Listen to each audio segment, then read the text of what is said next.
Sharon Major turned 40 at the time she was directing The Hobbit. So you're just turned 40. Yeah. Would you tackle a show like The Hobbit today? Would you sort of run out and find 30 cast members under the age of 17 and coming to this point in my life, I've done some directing for theatre. I cannot imagine anything more potentially brain-shattering or potentially traumatising than trying to put on this kind of performance in production. I just cannot believe that it all came together like it did.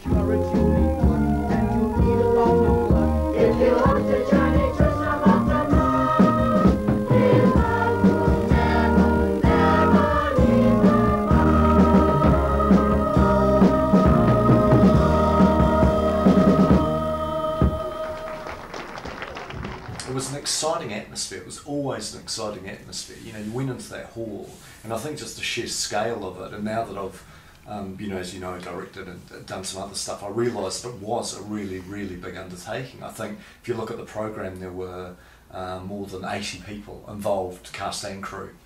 And so whenever you went to a rehearsal, it wasn't just you and 5 others or what have you. It was you and 20 other kids, probably of a similar age. So I remember that. I remember that for me it was a huge deal.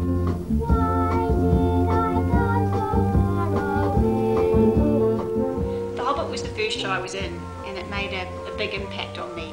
The fact that I've still been known to sing 13 mighty dwarves, brawny, brave and bold, and I could go on, is a testament to the fact that it made a big impact on me. It was 13 mighty dwarves, I remember that much. I don't remember the rest of the words. Brave and strong and true, marching on. I remember the tune. 13 mighty dwarves, done and strong and true, marching on, with just one goal in view. I remember the most fun thing was the stamping. We all had gumboots on, so it was like 13 mighty dwarves. We're trying to sound imposing. There's a lot of small, weedy kids trying to be these battle-hardened veterans. To slay the dragon, the awful mighty dragon Smog. And then it wasn't my line, that someone else went, he na and burned and looted, now he must be executed. He's sleeping by a silver fountain in a cave beneath a mountain. My grandfather was the king there, then smoke came, stole everything there. And then it was back to 13 mighty dwarfs. And one small hobbit. That was my line at the end of it. Oh, really? Cut. When I have, perhaps the last time I saw the video, a little bit of it would have been 10 years ago, but I do remember thinking that some of the music wasn't quite as, some of the tunefulness wasn't perhaps as... We weren't singing and dancing nearly as well as we imagined ourselves to be. No, I think not.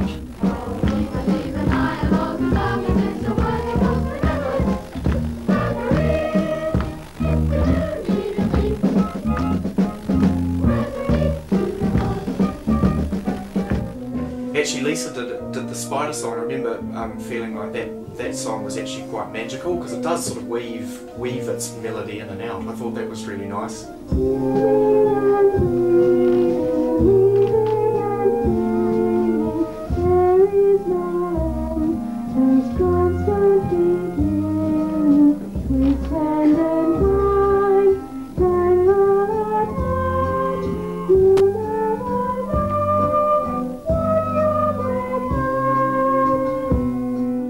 But the one I remember was the one I sung to Bilbo when I was trying to get him out of his hole. Just think who you made them to meet, Goblin, and other fascinating foes.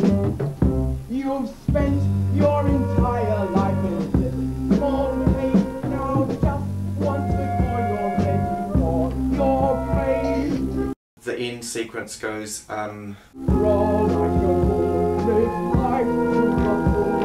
Give dive into the pool of adventure.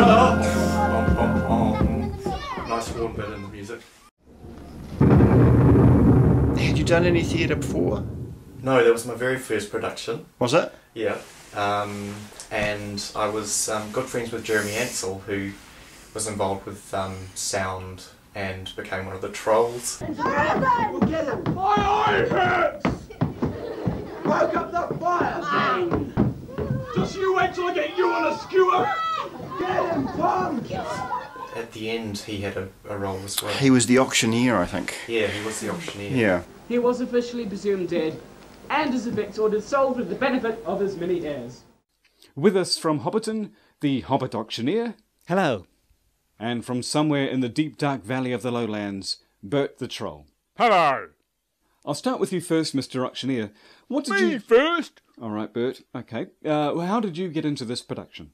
It was that bloody director Sharon Major. I only turned up to auditions to talk about sound effects, and I got roped into being a troll. Well, that's very similar to what happened to me. One thing I remember when I look back at the photos is that I think Sharon had given the instruction that no one was to cut their hair because we all had to look a bit more sort of, I don't know, like we were from that time. Middle Earth. And Middle Earth, indeed. And I took this seriously, which meant that I had this fringe that pretty much came halfway down my face. And I sort of think in retrospect Sharon probably wouldn't have minded if she could have seen a bit more of my face. I take this opportunity to call your attention to one of the most unusual auctions ever to be held in the Shire. Show them the signboard. You weren't considered too tall to be a hobbit? I was quite. Yeah, but his hairy toes were perfect, eh? Hey! Saved on makeup costs. You just watch yourself, Blue Nose. Thanks to you, I had a very red face at dress rehearsal. Why was that? Well, I tried to get blue makeup off with water and a face cloth. What makeup?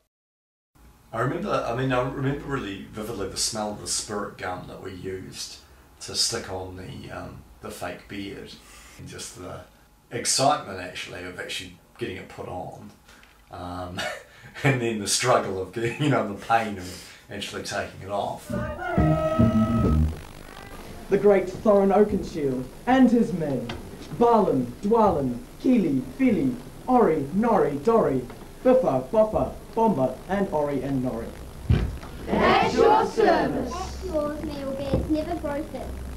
I think because I was one of the lower pecking order dwarves, you need a higher pecking order like Thorin and John was, and then you had, your people, the ones people had heard of like Balin, those were the profile ones, and then Kili. What was that? So I got this, I think, quite ugly kind of mustardy colour, whereas really I saw myself as being in the blue with the silver trim, but I think that was reserved for the slightly older dwarves, Thorin and so forth.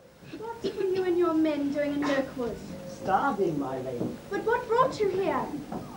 The costumes were so sort of, beautiful and well thought through, and then the design of the set, and then there was the music, and there was a lot of it, and let alone the words, and there was, it was a big deal. Tell the patrol, cut their heads off. I told them back by midday. Master, they come! No! And definitely to try and depict all of Middle Earth, Jackson had 300 million and all of New Zealand. We had the small hall at Kashmir Avenue Community, hall, and we did it. I think we did it. Small legs suddenly appear that were trees before, and There's one thing I bet you can't do. What's that? Knee on your front knee. You're too big and fat.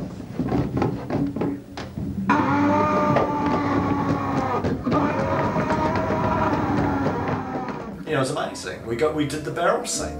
Rather than having 13 separate barrels, we had one big barrel and we all got in. It was like, the clowns getting into a mini. Everybody's barrel. They made it work, and I think it was through their vision and pulling some of the great club members together. I think that a lot of things came together for that show. The musicians in the band, the technical and props people, the costuming, the makeup, everything was there. It just seemed to really have a great synergistic quality.